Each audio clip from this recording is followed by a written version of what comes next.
Mes chères ambassadrices, bonjour, bonjour, bonsoir, bonsoir. Je voudrais poursuivre, on va dire, cette fenêtre qui donne sur ton âme, hein, dans le reset de ton mindset. Hein, dans l'ancienne vidéo, la précédente vidéo, je t'avais expliqué qu'il était important, hein, de te poser un certain nombre de questions pour savoir si tu avais vraiment besoin d'un accompagnement, en tout cas ce dont je peux te proposer. Et au vu de ces questions, c'est un bon moyen pour toi de jauger en fait dans quelle situation émotionnelle et dans quelle nécessité tu te trouves. Un autre point de vue qui est important pour toi de te poser comme question, c'est mais que va-t-il se passer si rien ne change par rapport à ce que tu as subi et du fait que tu n'as pas pu réagir comme il fallait pour pouvoir protéger ta dignité. Si tu ne fais rien, qu'est-ce qui va se passer? Que va-t-il t'arriver si rien ne change? Je te laisse quelques secondes.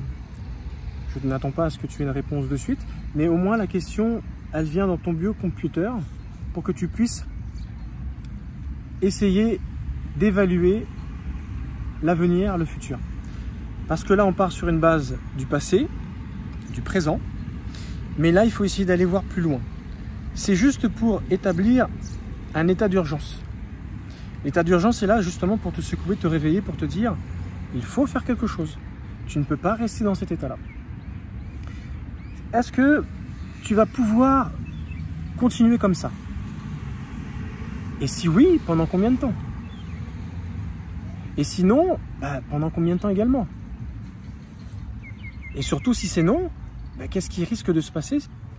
Parce que tu estimes que tu ne pourras pas continuer à supporter une telle situation.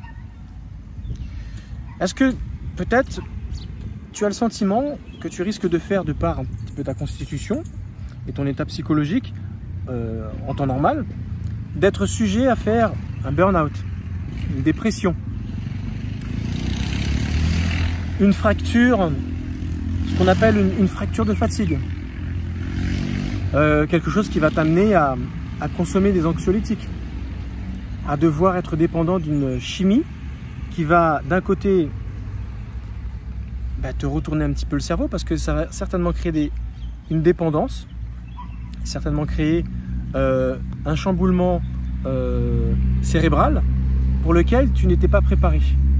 Et tu vas, pour le coup, rechercher constamment cette substance parce que ça va t'empêcher et t'éviter de raisonner comme il se doit parce que ça fera taire ta douleur, ça fera taire ton ressenti et du coup, le fait d'être endormi sur ce plan-là, ça ne va pas t'amener vers une solution salvatrice de te mettre en action pour justement stopper, arrêter les faits et les événements que tu es en train de subir.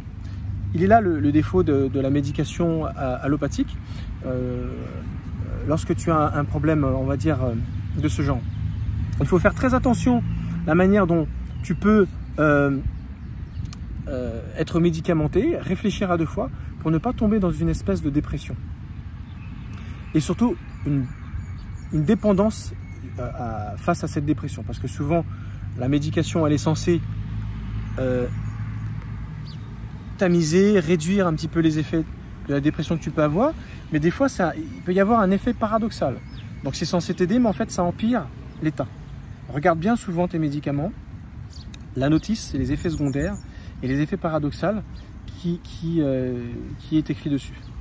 Tu serais surprise de voir qu'en réalité, la médication qu'on peut te donner n'est pas du tout bonne ou adaptée. En tout cas, sur le long terme, ça peut vraiment générer des vrais dommages cérébraux. Pose-toi également cette question. Est-ce que si rien ne change, on n'aurait pas tendance à mal te juger, à te juger plus qu'autre chose? Aussi bien ton compagnon, ton mari, celui qui partage ta vie, autant que ceux qui connaissent ta situation, voire même ta famille. Pourquoi tu vas passer?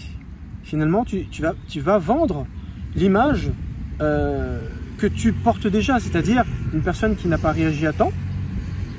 Ça, c'est dans l'ancienne vidéo que j'ai pu te poser cette question. Mais finalement, est-ce que tu ne vas pas vendre cette image de toi?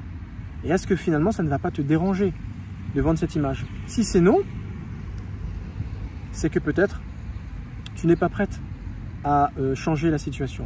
Mais si ça te dérange, si tu as une certaine réalité, une certaine vérité que tu voudrais modifier, changer parce que ça te déplaît, ça ne te va pas, l'image qu'on fait de toi et de ta dignité ne te convient pas, ça veut dire que ton ego est touché quelque part et tu as besoin de la protéger et de la défendre. Et pour le coup, c'est très bien. Donc pose-toi ces questions. Que se passerait-il si jamais rien ne changeait dans ma situation? C'est ça qui va t'amener véritablement à prendre des devants pour commencer à te mettre en action et te poser les bonnes questions en te disant voilà mes réponses, et au vu de mes réponses, il est peut-être temps que je fasse quelque chose, que j'aille voir un professionnel, un spécialiste qui puisse m'accompagner, en tout cas tel que je te le propose. Merci de m'avoir suivi.